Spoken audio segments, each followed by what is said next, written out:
Vue de Rome avec Cyprien Viette.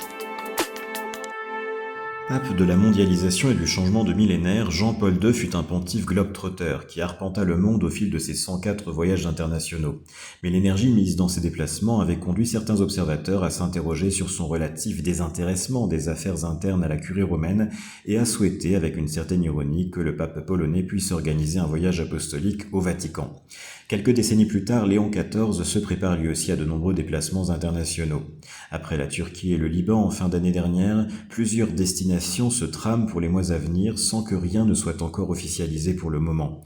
La principauté de Monaco, l'Algérie, le Cameroun, l'Angola, la Guinée équatoriale, l'Espagne, le Pérou ou encore l'Argentine et l'Uruguay se préparent à accueillir le pape. Mais au fil des premiers mois de son pontificat, le pape américano-péruvien s'est surtout attaché à découvrir les différentes réalités du plus petit État du monde, dont il est le monarque, assumant les pouvoirs exécutifs, législatifs et judiciaires.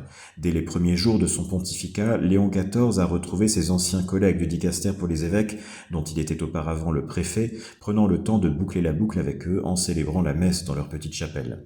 D'autres institutions du Saint-Siège, comme le secrétariat général du synode ou le dicastère pour le développement humain intégral, dont le siège est situé sur la piazza San Callisto dans le quartier du Trastevere, ont également reçu l'homme en blanc.